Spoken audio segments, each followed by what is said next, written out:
ክቡር ጠቅላይ ሚኒስትር ዶክተር አብይ አህመድ፣ ክቡራን የመንግስት ከፍተኛ አመራሮች እንኳን ወደዚህ የምድረገነት የቤንችና ሸኮ ዞን በደህና መጣችሁ።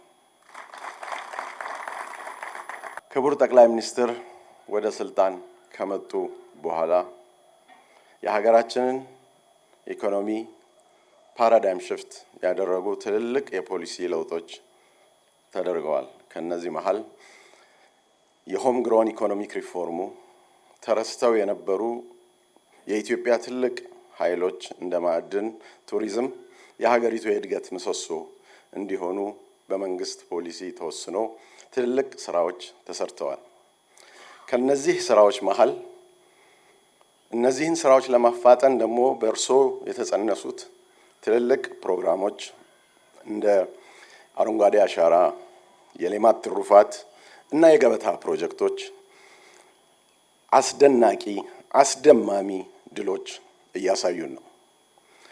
ከገበታ ፕሮጀክቶች መካከል በተወለድኩበት አዲስ አበባ የተጀመረው የገበታ ለሸገር ቆሻሻን አራግፎ ራስን አንጽቶ ውበትን ለገበያ ያቀረበ አዲስ አበባ የኢንቨስትመንት ብቻ ሳይሆን የትራቨለሮች የቱሪስቶች ተደራሽ ሆና ከዓለም የመጡ ሰዎች አዲስ አበባን በየቲክቶኩ እያስተዋወቁት ይገኛሉ። በገበታ ለተሸገር የተጀመረው ስራ ገበታ ለሀገር ሆኖ የማናቀው እኛ ኢትዮጵያኖች ጭምር ታሪካችንን እንድናውቅ ያደረጉ ፕሮጀክት እውን ሆነዋል። እኔ በግሌ ስለ ኢትዮጵያ ታሪክ በጣም አውቃለሁ ብለው ከሚመጻደቁት ሰዎች አንዱ ነበርኩ። ስለ ሀላላ ኬላ ግን ያወቅኩት ሀላላ ኬላን ወስደው ሲያስጎበኙ ነው። የንጉስ ሀላላን ታሪክ አላውቅም ነበር። ያንን ተአምረኛ የግንብ እነዛ የተለያዩ ንጉሶች የሰሩትን ስራም አላውቅም ነበር።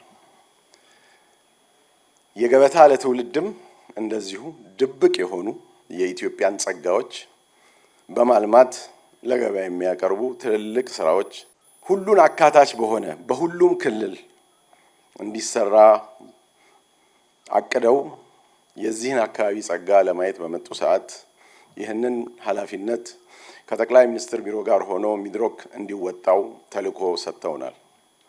ያንን ተልዕኮ በብቃት ተወጥተን ዛሬ እዚሁ ከአፍሪካ አንደኛ በሆነው የበበቃ እርሻችን የተመረተ ሸክላ ይህንን ውበት አጎናጽፎታል።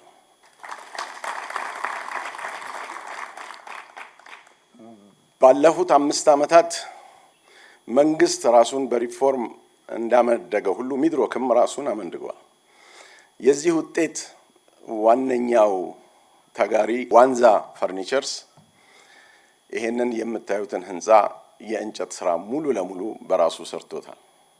በጫንጮ የከፈትነው በኢትዮጵያ የመጀመሪያው ኤስፒሲ በየመኝታ ቤታችሁ ያለውን ወለል ሰርቶታል።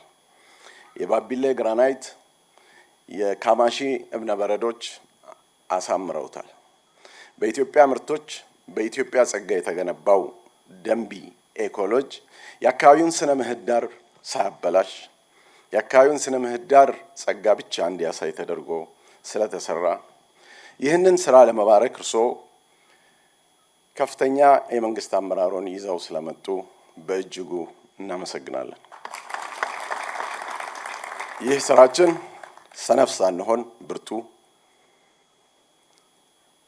የከሰርን ሳንሆን የከበርን፣ ስስታም ሳንሆን ደግ፣ ፈሪዎች ሳንሆን ጀግና መሆናችንን የምናሳይበት ነው።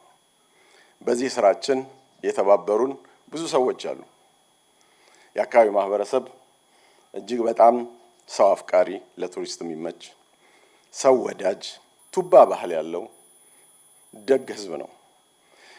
የክልሉ ሆነ የደቡብ ምዕራብ ክልልም ሆነ የቤንች ሸኮ ዞን እንዲሁም የደቡብ ቤንችና የሸኮ ወረዳ አመራሮች ከፍተኛ ትብብር አድርገውልናል።